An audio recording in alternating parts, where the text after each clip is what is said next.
Ndugu zangu wapendwa, tumsifu Yesu Kristo. Basi ninayo furaha kubwa kabisa kualika siku ya leo katika tafakari yetu ya neno la Mungu. Leo tunapoadhimisha sherehe kubwa kabisa ya watakatifu Petro na Paulo mitume. Hawa ni nguzo za kanisa, hawa ni nguzo za imani. Ndugu zangu wapendwa, kila mwaka tarehe 29 Juni kanisa linaadhimisha sherehe ya watakatifu Petro na Paulo mitume. Kwa namna ya pekee mimi binafsi ninamshukuru Mungu sana kwa zawadi ya maisha, kwa sababu tarehe ya 29 mwezi Juni ni tarehe ambayo mimi nilizaliwa, na ndio maana niliitwa Peter. Kwa hiyo ninaomba muendelee kuniombea na kumshukuru Mungu kwa zawadi ya maisha yangu na kwa zawadi pia ya utume wangu. Ndugu zangu, mitume hawa wawili Petro na Paulo ni mitume muhimu, ni nguzo muhimu sana katika maisha ya Ukristo. Unajua, tukitazama maisha yao, tukitazama uongofu wao kwa mfano, tukitazama utume wao na hata tu ushuhuda wao wa imani, jinsi walivyoitunza imani hadi kifo, hivi vyote ndugu zangu vinaonyesha jinsi ambavyo neema ya Mungu inaweza kufanya kazi, inavyoweza kujifunua katika maisha yetu. Sherehe hii ndugu zangu sio tu kwamba ni kumbukumbu, sio tu kwamba tunafanya kumbukumbu ya mitume hawa, lakini pia katika sherehe hii ndugu zangu ni kama vile tunatangaza, ni tangazo kwamba Mungu anaweza kuwatumia hata wasio wakamilifu katika kutimiza mpango wake ambao ni mkamilifu sana. Unajua, ingawa hawa mitume walikuwa tofauti kabisa kwenye hulka zao, kwenye malezi yao, labda hata kwenye maeneo yao ya utume, lakini watakatifu hawa wawili wakubwa, kuna mambo muhimu matatu ambayo yanawaunganisha. Mojawapo kinachowaunganisha ni imani yao kwa Kristo. Imani yao, wote wana imani kali kwa Kristo, lakini pia upendo wao kwa Kristo, hawa watakatifu wawili. Lakini pia jambo la tatu ni ule uaminifu wao kwa Injili. Hawa walikuwa waaminifu kwa Injili mpaka mwisho wa maisha yao. Sasa mitume hawa wawili hawa Petro na Paulo, ninapenda sana tufahamu hili kwamba kila mmoja wao alikuwa na pasti yake. Wote walikuwa na pasti zao. Manake walitoka mbali sana hawa mitume. Walikuwa na maisha ya nyuma ambayo kwa kweli yalikuwa ni maisha yasiyokuwa na ushuhuda mzuri. Kwa mfano, tunafahamu Petro. Petro alimkana Yesu. Kutoka kumkana Yesu mpaka anakuja kuwa mtume. Anakuja kuachiwa kanisa. Anakuja kuwa baba mtakatifu wa kwanza. Paulo naye kutoka kwenye kuwatesa wa Kristo, kutoka kwenye kuwachapa wa Kristo, kuwatesa wa Kristo, mpaka kuja kuwa mtume jasiri kabisa wa imani. Kwa hiyo ndugu zangu, hawa walikuwa wana pasti. Sasa sherehe hii ndugu zangu inatualika kutafakari jambo hili muhimu sana, kwamba na pia ni chachu kwetu mimi na wewe, kwamba hata sisi hatujachelewa kupiga hatua kubwa kutoka kwenye hali moja kwenda kwenye hali nyingine ambayo ni bora kabisa. Bado hatujachelewa. Sasa leo ninataka tuangazie mambo manne ambayo yanadhihirisha upekee wa hawa mitume Petro na Paulo. Yanadhihirisha upekee wa sherehe yao hii. Na ni nini ambacho tunajifunza kutoka kwao? Upekee wao ni nini? Sasa jambo la kwanza kabisa ambalo tunajifunza siku hii ya leo kutoka kwenye maisha yao ni kwamba nguvu ya Mungu inaonekana hata katika udhaifu wa mwanadamu. Nguvu ya Mungu inaonekana hata katika hali duni ya mwanadamu, hata katika udhaifu wa mwanadamu. Tukumbuke kwamba ndugu zangu, watakatifu hawa Petro na Paulo ambao tunawasherekea leo kama nguzo na miamba ya kanisa, hawakuwa mashujaa wakamilifu. Hapana, bali walikuwa ni wenye dhambi waliokombolewa na Bwana. Petro kwa mfano alikuwa ni mtu wa kawaida sana. Alikuwa mvuvi huko Galilaya. Lakini pia tunasikia katika somo la Injili kwamba Petro huyu alimkiri Yesu kwamba ni Kristo. Lakini pamoja na kumkiri Yesu kwamba ni Kristo, kinywa kile kilichomkiri Yesu kwamba ni Kristo, ni kinywa hicho hicho baadaye kilimkana Yesu mara 3 baada ya kuona mateso mbele yake. Lakini pia Paulo huyu tunamfahamu kwamba alikuwa ni Myahudi na Mfarisayo ambaye alilitesa kanisa la mwanzo. Alilitesa sana kanisa. Alikuwa ni msomi mkubwa wa sheria. Alilitesa kanisa, aliwatesa Wakristo, aliwafunga Wakristo wa mwanzo. Hata tunakumbuka pia wakati ni yeye ndiye ambaye alishikilia nguo wakati Stefano anapigwa mawe mpaka anakufa. Paulo alikuwa anashika nguo za wale waliokuwa wanampiga Stefano mawe. Wanapotoka jasho wanatoa nguo zao, Paulo anazishika, maana yake anakubaliana nao kwamba maliza huyo mtu. Ni mpaka Yesu alipomtokea kwenye barabara ya Dameski ndipo Paulo akaongoka, ndipo Paulo akabadilika. Kwa hiyo tunachojifunza muhimu ndugu zangu ni kuwa kwamba Mungu hakusubiri mpaka wawe wakamilifu ndipo awaite. Na hilo ni jambo la msingi kwamba Mungu hakusubiri mpaka hawa watu wakamilike, mpaka hawa watu wabadilike ndipo awaite. Hapana, Mungu aliwaita hivyo hivyo walivyo. Yesu aliwaita hivyo hivyo walivyo. Alichokifanya Mungu ni kwamba baada ya kuwaita aliwabadilisha, akabadilisha mapungufu yao kuwa nguvu. Kwa mfano, baada ya kubadilishwa, Petro yule ambaye alikuwa anasumbuliwa na hofu, alikuwa muoga. Tunakumbuka hata alimuogopa yule kijakazi yule kijakazi. Petro huyu ambaye alikuwa na hofu hiyo, leo baada ya kubadilishwa na Yesu anasimama na nguvu kama mwamba wa kanisa. Na Yesu anamwambia Petro kwenye Mathayo ile sura ya 16 mstari wa 18 kwamba wewe ndiwe Petro na juu ya mwamba huu nitalijenga kanisa langu. Ndugu zangu wapendwa, Paulo ambaye aliwatesa Wakristo leo anabadilishwa, anakuwa misionari mkuu wa mataifa. Anaifia imani, na hata Paulo anajivunia imani ambayo aliipinga zamani.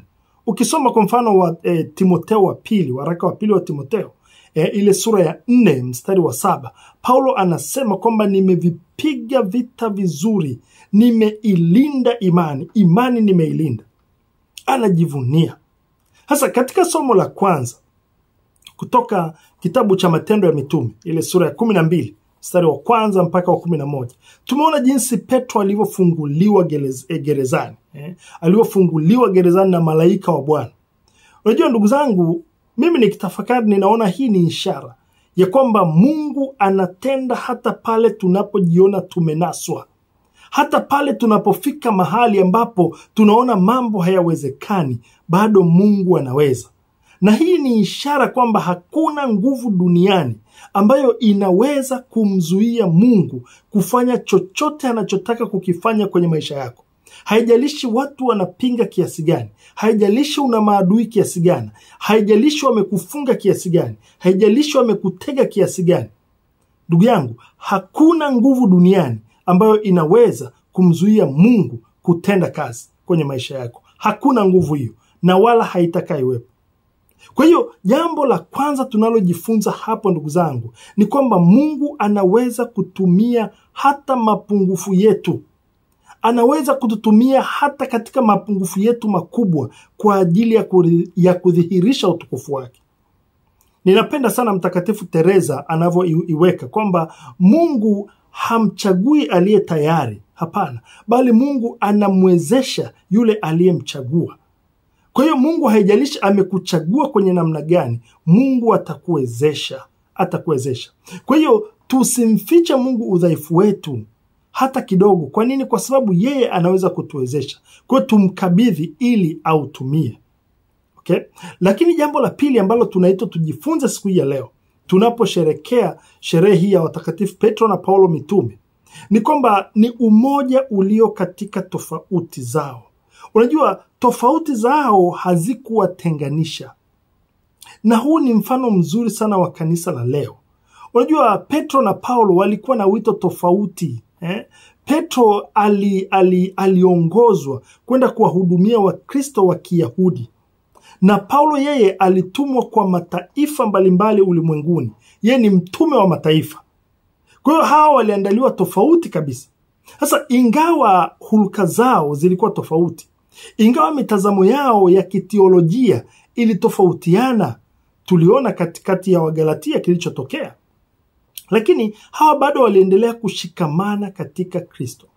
Manake tofauti zao hazikuleta mgawanyiko, bali zilikuwa ni kama vile tofauti za neema zinazoimarisha na kupanua kanisa. Kwa hiyo leo tunapokumbwa na migawanyiko mbalimbali kwenye maisha yetu, kwa mfano migawanyiko ya kidini, migawanyiko ya kisiasa, migawanyiko ya kitamaduni, mfano wa Petro na Paulo unatukumbusha ndugu zangu kwamba umoja kwenye utume wetu ni wa muhimu sana kuliko kufanana kwenye maoni yetu, kuliko kufanana kwenye mitazamo yetu. Umoja wetu ni wa muhimu zaidi. Mtakatifu Agustino kuna namna anaiweka, anavyoandika juu ya watakatifu Petro na Paulo, anasema kwamba walikuwa kama mmoja. Ijapokuwa vifo vyao vilitokea nyakati tofauti, lakini waliunganishwa kwa roho moja, waliunganishwa kwa upendo mmoja. Kwa hawa hawakutofautiana. Ndugu zangu wapendwa, sherehe hii inatufundisha kwamba tofauti zetu iwe ni za vipaji, iwe ni za labda za mitazamo yetu, tunaweza tukatofautiana kwenye mitazamo. Tofauti zetu iwe za miito yetu, yoyote ile inaweza kutumika kumtumikia Mungu mmoja katika roho moja. Kwa tujue hizi tofauti ni zawadi mbalimbali ambazo Mungu anatujalia ili tuweze kujenga mwili wa Kristo kama Petro na Paulo walivyofanya.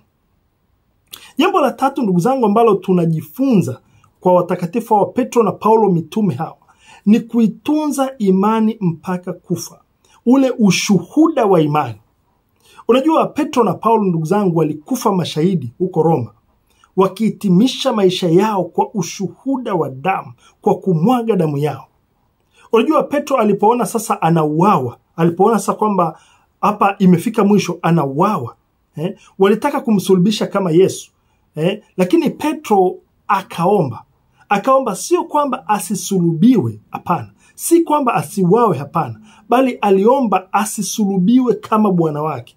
Aliona kwamba hastahili kusulubiwa kama Yesu, akaomba yeye asulubiwe kichwa chini miguu juu. Na ndivyo alivyouawa. Alikufa kifo dini, alimwaga damu yake kwa ajili ya imani. Alisema ni bora kufa kuliko kukana imani hii. Na Paulo yeye naye alikamatwa, akakatwa kichwa, ushuhuda mkuu kabisa wa imani huu. Ndugu zangu wapendwa, ukisoma Timotheo wa pili, waraka wa pili wa Timotheo, wa Paulo kwa Timotheo, ile sura ya 4 mstari wa 6 mpaka wa 8, Paulo anaandika kwa ujasiri kabisa. Anasema mimi sasa namiminwa, ni kama namiminwa kama sadaka. Anasema nimevipiga vita vilivyo vizuri, imani nimeilinda, mwendo nimeumaliza. Ndugu zangu, hiki ni kiini cha imani, cha ushuhuda wa Paulo wa kumwaga damu yake. Anapoandika hivyo hahuzuniki wala hasikitiki, bali anafurahi kwa sababu amelinda kitu cha thamani, amelinda mede ya thawabu kuu, amelinda imani. Na kwa sababu hiyo ujasiri wao hata wakati wa mateso, ujasiri wa mitume hawa unatufundisha ndugu zangu kwamba maisha ya Kikristo sio starehe. Unajua kwenye Ukristo hatuko picnic. Kwenye Ukristo hatuko kwenye raha tu, bali kwenye Ukristo tuna kazi moja kubwa ya kuwa mashahidi, kulinda imani. Papa Paulo wa 6 alisema kwamba dunia inahitaji mashahidi zaidi kuliko walimu zaidi. Inahitaji mashahidi zaidi. Kwa hiyo ndugu zangu, katika kulinda imani, tukumbuke kwamba tutakutana na mambo mbalimbali. Tutakutana na mateso. Katika kulinda imani tutakataliwa. Lakini lazima tujikane mpaka mwisho, na hata ikilazimu kumwaga damu kama hawa mitume. Unajua, ninapenda sana Tertullian anavyosema. Tertullian anasema kwamba damu ya mashahidi ni mbegu ya kanisa. Damu ya mashahidi wa Kristo ni mbegu ya kanisa. Ndugu zangu wapendwa, damu hiyo bado inalilisha kanisa mpaka leo. Damu hiyo bado inalifanya kanisa lichanue mpaka leo. Damu ya mashahidi hawa inalisimamisha kanisa mpaka leo. Kwa hiyo ndugu zangu, tunaitwa kusimama na kuwa mashahidi. Tukumbuke tunaitwa katika dunia ambayo imani inaonekana imepitwa na wakati. Tunaitwa katika dunia ambayo imani inadhiakiwa. Watu wenye imani wanaonekana ni vituko, wanaonekana hawana akili. Watu wenye imani wanaonekana hawajasoma, wanaonekana ni vihoja.